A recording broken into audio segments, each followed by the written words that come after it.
All right, the Jazz lose to the Celtics. An important loss for the Jazz solidifies the 9th seed, and an important win for the Boston Celtics, who are looking to possibly get into that 2 seed. Let's talk about it. It's the Hoops Nerd Show.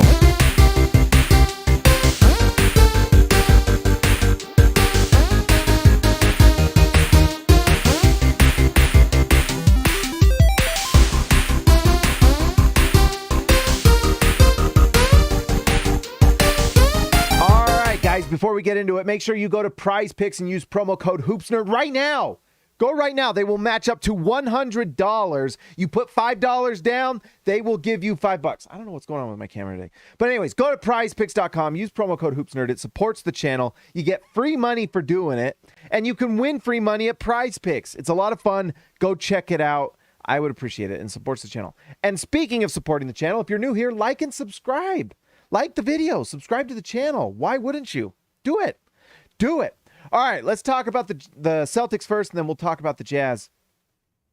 The Celtics have been just struggling the last month or two, but it looks like these last few games, they've really kind of figured some things out. They had a monster win against Milwaukee last night, so this was a little bit of a trap game for them, and they were able to pull it out. So a nice win for the Celtics to beat a Jazz team who, honestly, I know the Jazz are not playing a ton of their players. You know, Lauri Markkanen's not playing. No Jordan Clarkson, Colin Sexton. The Jazz made a ton of trades to trade away a lot of their veterans to be bad so that they could win, so that they could lose a lot of games. But they're still playing hard. They're still super well coached. And I'm sure the Boston Celtics fans, you can let me know in the comments what you think about the new head coach. What's his name? Now it's slipping my mind. Well, we're going to look it up because that'll drive me crazy. But the Jazz steal Will Hardy from the Celtics, and they're left with Joe Mazzulla. That's right, Joe Maz. And he's been pretty good, but it's been a little rough the last 2 months. So let me know in the comments what you think, Celtics fans, about Joe Mazzulla. But it seems like he's got some good things. He has them shooting a ton of threes. I don't know if they're quite as good as they were last year, but you know what? A lot of times that just comes from certain players not playing it for extended periods of time. But anyways, this Celtics team is really complete. It was back end of a back-to-back, so we did not get to see Al Horford. I really think Al Horford is one of the major parts of this team. And if you watched the playoffs last year, Al Horford was a big reason why they made the Eastern Conference Finals. If you don't remember, he made some monster shots in multiple games where he was hitting threes. He's also just a great defender. And so not having Al Horford really hurts. And then also Williams. Isn't it Williams, the Robert Williams, Time Lord, that helps them, as well as just his physical presence. His defense is fantastic, and they play well together. Horford and Robert Williams are fantastic, just front court, and so it makes this Boston Celtics team really good when those guys are playing. And we'll see if they can stay healthy in the playoffs. That's the big question for them. Instead, you have games where you're starting Blake Griffin, and he had a lot of antics tonight. But wasn't overly great. I mean, he did have 12 rebounds, 5 assists. That's pretty good, actually. But he just scored 6 because he was going up against Walker Kessler. And Blake Griffin, for the most part, is a little washed. But anyways, when those two are playing, this team is great. But despite not having their starting front court, the Celtics still go get, let's see, wow, Jaylen Brown did not have a good night. 5 for 19. Look at that. I mean, he was quiet tonight, and that's why. The shooting wasn't there. But you know who was really good? Jayson Tatum. And this is the type of night for Jayson Tatum where he shows why he should get he shouldn't win MVP. But he put up MVP type stuff tonight. When your team is not playing well, you don't have starters playing, and then you have Jaylen Brown shooting like this, and you're struggling to just kind of score. And then Jayson Tatum comes out and just puts 39 points at 70% from the field, 5 for 8 from 3. I mean, they win this game because of Jayson Tatum, flat out. Also, the defense was really good for the Celtics too. But this is just impressive stuff from Tatum, who is just phenomenal. So, anyways, Robert Hall, you're here. But anyways, we talked about Blake Griffin. There were like 3 or 4 scuffles tonight. Blake Griffin gets under everyone's skin, and he does things like he was tangling up THT on that one play, and so THT absolutely torpedoed into Blake Griffin, and the best part was they called a foul on the Celtics. And things kind of unwound from there, leading to a fight with Chris Dunn and Blake Griffin. But Anyways, he did get 12 rebounds and 5 assists, so at least he's moving the ball. Derek White and Marcus Smart, this is a very good defensive backcourt. The shooting wasn't quite great for them, but look at this. Plus 16 for Derek White. And a lot of that's just defensively. So good. And then this bench is pretty lean when you don't have Williams and Horford playing. So you've just got Luke Cornett, Sam Hauser. Good shooters, but not a lot else. Malcolm Brogdon is really solid too, actually. He was great tonight. 19 points. Look at the percentages. Really good. And then Grant Williams is a good three-point shooter and defender and just strong, smart player. So except for that final play against Utah last game. Holy cow, that was stupid. But anyways, solid night for them. Let's talk about the Utah Jazz, shall we? The Utah Jazz are the same team they were the last 3 or 4 games, where Lauri Markkanen is resting because of that wrist, and I think the Jazz just want to keep him healthy. The worst thing you could do with this Jazz team, who is now just very much not going to make the playoffs, is getting an injury to Lauri Markkanen. Why would you? If you have Lauri Markkanen play one of these last 5 games for the Jazz and he like breaks his leg or heaven forbid, knock on wood, whatever, something like that. I mean, what do you gain? At this point, you know who he is and that he is absolutely an all-NBA player, all-star. I mean, he's doing things that we didn't see from Donovan Mitchell or Rudy Gobert, all-star starter type of stuff, so impressive. I don't know if he was a starter. Was he a starter? I can't remember, but he's doing just incredible stuff for this Jazz team. The numbers are incredible. So you don't really want him to play. And plus, the Jazz need to add more talent to this team, and they want to do it with young talent. And so losing tonight is really good. But there were some fun things from this game. First off, Taylor Horton-Tucker is turning into an absolute gem for the Jazz. Tonight, another near triple-double, 28 points, 8 rebounds, 7 assists. He's just doing a little bit of everything, and he's that perfect big point guard that the Jazz are kind of looking for.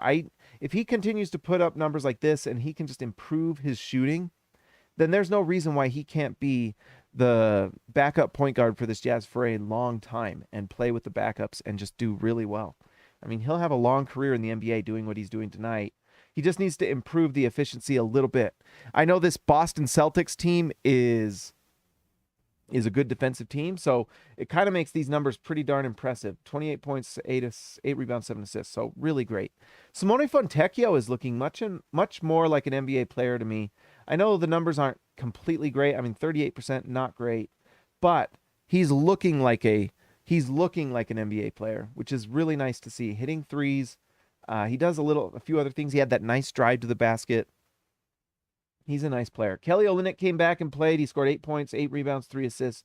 He does a little bit of everything. And then Ochai Agbaji continues to just improve. And I just don't care about these percentages because we know what he can do. When the Jazz get better players around him, he'll get better shots, easier shots. He won't be taking 12 shots a game, although maybe. I don't mind him taking 12 shots a game. He just needs to make sure the consistency is there. The efficiency, I mean, with the three-point shot. But you don't get that without practicing, and the more and more he plays, the better it is, which is why this final stretch for the Jazz season is so good and so important, is because it allows players like Ochai Agbaji to play and do things they wouldn't be able to do otherwise. But here, look at this. 7 rebounds for Agbaji, 2 assists. Really solid. Really solid. 12 points. Finally, let's just mention a few other guys. Chris Dunn also has just become such a nice gem, a real diamond in the rough for the Jazz they've found. I don't know what the future is like for Chris Dunn, but man, having him on the team is just a luxury. His defense is really good, and he's found a way to just be a really efficient scorer. I mean, he's 61% from the field. He does a little bit of the same thing every time, where he's going kind of into the paint and scoring that little 5 to 8 foot floater, but he makes it. And so if he can get that shot off and then he can continue to assist the ball like this, 4 assists. I mean, there's a few things I'm noticing. One is, am I crazy to say I kind of like THT playing over Colin Sexton? It's just like a bigger player with better size, length. He can do a few things defensively. Like, he didn't get a block shot tonight, but he's so long, and so it's just kind of nice for the defense. He's not as quick, but I don't know if Colin Sexton is any quicker than Taylor Horton-Tucker. I also wonder if Colin Sexton is a trade target this offseason, Maybe. We'll see. It's interesting to think about. But when you have Taylor Horton-Tucker doing this, Chris Dunn doing this, and the Jazz likely getting some sort of guard in the draft, and The thing that's interesting is Tony Jones has talked about that, and he's the most plugged in reporter for all the beat reporters with the Jazz. And for him to say that and saying that the Jazz are very interested in finding a point guard, whether it's through the draft or free agency, just a position they want to fill, that's interesting. Knowing that Colin Sexton, Jordan Clarkson, Taylor Horton-Tucker are all on the team. So they're going to add another one. So there's 4. Or does that mean maybe Colin Sexton is a trade target and they are just a trade chip, and they probably try moving him this offseason to someone who needs kind of a sixth man type guy? Or maybe they just keep him. But it's going to be something definitely to watch this offseason. Let's see. Johnny Juzang, I would like to see the percentages go up, but the three-point shot, it's nice to see him hit 40% tonight. It's nice to see because he is looking like a nice NBA player, but it would be nice to see these percentages get a little better. A little better. Damian Jones hit another 3 tonight. He took 1 shot and he knocked it down. It was a 3-point shot. So I believe he's shooting 70% from 3 as a Jazz man. I mean, that's pretty good. If he's knocking them down at 70%, perhaps we should get him more than 1 shot. Although at the same time, I want to lose games. And if Damian Jones is just a 3-point machine, then let's just keep that secret weapon for next year. Damian Jones, we should call the stealth bomber because he is quietly sneaky good pickup for the Jazz at the trade deadline. No one really said a lot about Damian Jones coming to the Jazz, but if he's if he's like a 40% 3-point shooter for the Jazz off the bench, hitting, and he takes like 3 or 4 a game, I mean, that's monster. And that allows, some of these players like a Colin Sexton or these guys that are good in isolation to score even easier, because if the paint is open and you've got athletes driving to the rim, someone like Damian Jones becomes even more valuable with that shooting. Luka Šamanić. He scored 2. He had, 4 points. He was okay. I don't know if he's going to be on the Jazz next year, but it's a 10-day contract, so who cares? If they re-pick him up, I don't know. I kind of want to Jarrell Brantley, but who cares? I don't know. Whatever. After this draft, the Jazz are going to have 3 draft picks. And that's one thing. We were talking about that in the SLC Dunk chat. By the way, go to SLC Dunk, read my recap. It's up there. I have clips of the fight. So go watch the fight at slcdunk.com. But after this video, after you've subscribed to the channel, okay? Do all these things for me. How do you keep up with all the things I want you to do? I don't know. But I don't think the Jazz should trade up at all in the draft. I mean, I just hope the Jazz win the lottery, and that's the best case scenario, obviously. But I don't think you should be trading up. I don't think you should trade the Wolves pick. By the way, the Wolves lost again tonight. Naz Reid got his wrist is broken, so they don't have Naz Reid anymore. There's a world where the Wolves pick goes back into the lottery and the Jazz have 2 tickets to that raffle, So that's something definitely to watch. But whatever the Wolves pick is, which is looking better and better every game, I don't think the Jazz should trade up because there's good players in this draft, and I think you need to fill this team with as many good young players being coached by Will Hardy and Alex Jensen and all these guys on the Jazz development team as you can, because you're going to develop this team into a young, athletic team that has great contracts, depth. That helps you win a lot of games. When you have a coach like Will Hardy and a team that fights as hard as this team does, it's fantastic. It is just a fun team to watch. I'm surprised more Jazz fans aren't as into this. And I know the Jazz team is losing, but this is a fun team to watch lose. If that, I'm having more fun this year than I did all of last year. I don't know if you guys feel the same, but I have had so much more fun this year. Lauri Markkanen has been remarkable. The fight and the style of basketball is so much fun. They play smooth, simple, yet elegant basketball. It's just fun to watch. It's just a team of guys that are smart. They play hard. They have, multiple tools. So even like a Taylor Horton-Tucker, he can drive, he can shoot, he can pass. Every player on the floor. Even Walker Kessler tonight took a 15-foot jumper and knocked it down. So it's fun to watch this team. There's just a lot to like, and they're just going to get better. And I think they're going to get even younger, actually. And so, actually, that's my prediction. I think Colin Sexton's getting traded this offseason. Is that a crazy prediction? Is that crazy? Does that make me thumbs down on that video? I don't know. All right, guys, that's all I got tonight. Another effective loss. Let's just start the music and see how the lottery's looking. Shall we? All right, so with this loss, the Jazz solidify their 9th spot because, gosh dang it. What even is that? Looks like waterboarding chair. What is going on? Anyways, Utah is solidified, and now we got red glasses guy. What does this mean? Anyways, Utah at 9, now solidified. They were tied with the Bulls last night, but the Bulls win tonight. That solidifies the Jazz in the 9th spot, and they are a game ahead of Dallas. The important thing for the Jazz, if they just lose out, they will not go lower than 9 at this point. So important to keep losing basketball games. But some things that sucked tonight. Washington lost. They were winning that game against Orlando, but lost. But that makes things interesting. This right here is still 5 games to go for the Jazz. That means the Jazz are just 2 games back of Washington still. The 8th seed still in play. 2.5 games on Indiana, who won tonight in an impressive win against the Oklahoma City Thunder. And then Orlando, we just talked about. They beat Washington. Orlando is trying really hard. They do not appear to care about winning or losing basketball games. And guess what? With the season closing, let's see here. Let's just check out where Orlando's at here. Oh, mama. Where are they? Whoa! They have 2 games against the Cavs, a game against the Nets, the Heat, who suck right now, and the Pistons. So that's a relatively tough schedule. But the Celtics, or not the Celtics, the Cavs, maybe they're resting players once their seed's locked up. You know? Maybe Miami's just, I don't know. Maybe Miami's just bad, and Detroit's not interested in winning. So Orlando's going to at least win 1 more. Can they win 2 of these games here? Possible. Washington, same story. The Knicks do not have Julius Randle. They're playing the Bucks, who might rest Giannis. Miami sucks, but they have 2 games against some of these subpar teams. Quinn Snyder and the Houston Rockets. So, can Washington win these 2 games, and can the Jazz lose out?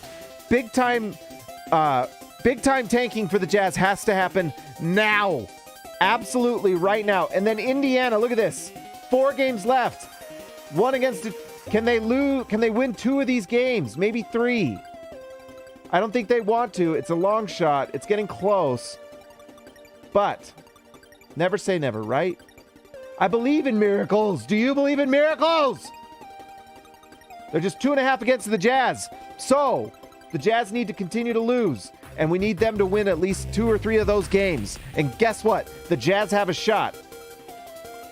An absolute shot. Things are going to get interesting. All right, let's see what happens. If the lottery was today, the Jazz have a 9th spot, have a 20% chance at a top 4 pick. Oh, they get skunked. Toronto jumps 12 spots to number 1. Utah goes down 1. But let's just look at what the 9th spot would get the Jazz. 9 spot gets Grady Dick. Dang it. I don't want Grady Dick. I'd rather have Taylor Hendricks. But the Jazz are very much a possibility to get Cam Whitmore at 8. And I still think that's where it might end up. I would love to get Cam Whitmore. Or maybe Jarris Walker.